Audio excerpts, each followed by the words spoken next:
morning, ladies and gentlemen.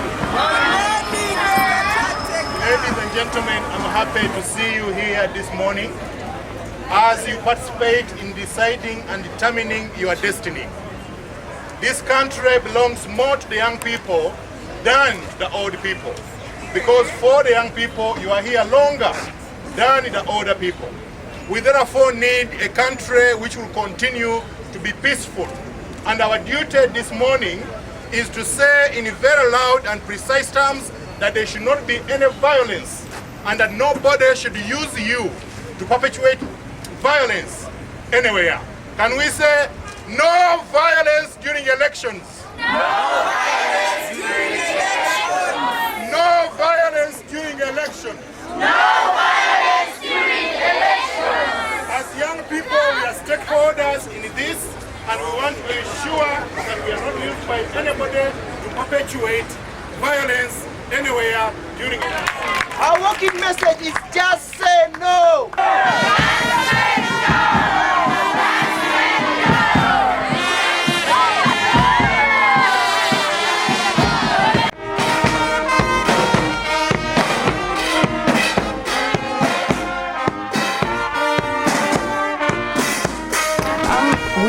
We convened at the Buganda Road sports field and we marched through town all the way to Kololo Airstrip. Yes, and as we, it was a peaceful march. The police didn't give anybody trouble. They cleared the traffic routes for us.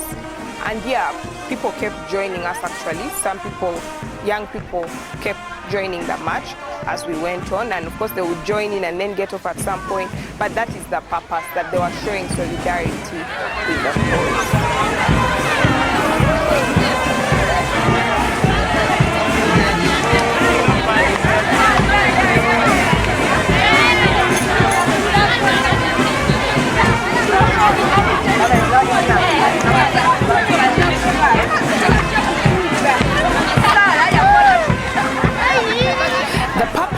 Of this march was to show the extent to which young people are committed to ensuring that electoral processes in Uganda are as peaceful and as democratic as possible.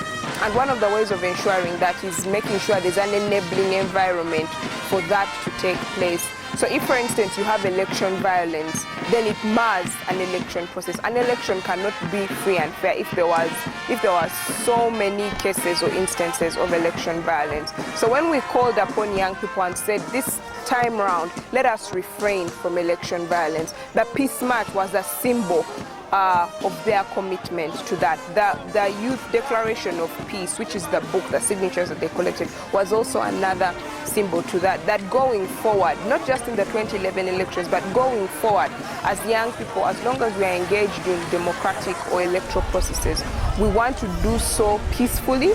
We want to be a proactive part of the process, that is to ensure that the process is successful, so that collectively we are advancing Uganda's democracy, so that collectively we are ensuring that our democracy is developing. If we want to go forward, we want to go from good to better. And as young people, we want to be responsible for that. We mobilized, first of all, using social media. We sent out SMSs. We asked our partner organizations to tell the young people who they work with or who are part of those groups, to come for the Peace March. It wasn't anything fancy. It was really appealing to people. We sent out emails, and so people took the responsibility, to circulate those emails. And before you know it, yeah, we were able to get the numbers that we did. We had 1,000 young people who are part of that march.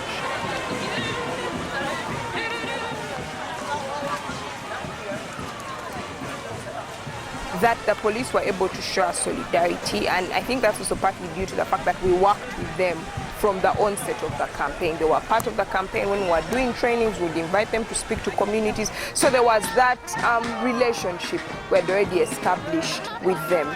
So I think it demystifies the fact that the police are unapproachable, and while there are other political dimensions to the face of the police these days, I think there is room to explore relationships with them so that they are seen as people who are willing to work with citizens, in ensuring that we all maintain law and order. We are all part of the process of maintaining peace.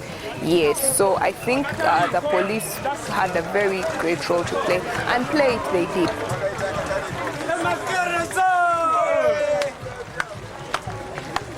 I'm going to urge you that as we approach elections, let us abide by the commitments we have made. Let us refrain from election violence. Let us be role models, though we are young people. I was saying you will never fully understand the magnitude of the contribution you are making to our country. I am telling you today that the success of what each and every of you is doing might not be attained today or tomorrow. You might never see the outcomes of this struggle in your lifetime. But remember that Uganda will be here way after all of us have gone. 20 years from now, you might not even think about the leaders that we have at the moment. But ask yourself, what will the country look at that time? This is the struggle you are for. We have seen nowhere in the world have citizens failed ultimately. This is something we must be driven by. When citizens speak about peace, peace will prevail. So many times they've told you you cannot make it. So many people have said to you how it ain't easy. But today, my sister, it's your day. So many people have said to you, it's not your kind of thing.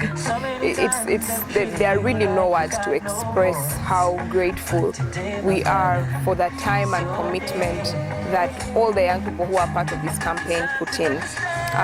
People went out of their way. I mean, you would ask someone to circulate the email to like 2 people, someone circulates it to 30 people, okay? And they copy you in. So those are things you cannot say thank you enough for. You can't thank people enough. Particularly to the staff at Uyonet, the solidarity, the teamwork, everybody came in with all they had. And I think that was part of it, that people took all, it wasn't just a project, it was a contribution to the nation. During work, you would feel that way, you would feel that way when you're staying up late, when you're doing all those things. A part of it began to feel like, we actually owe this to our nation. And I think that's the most powerful thing. So thank you on behalf of all Ugandans who benefited from this. A big thank you to them, and to our development partners for the belief, that is the Deepening Democracy Program, for that belief in this initiative.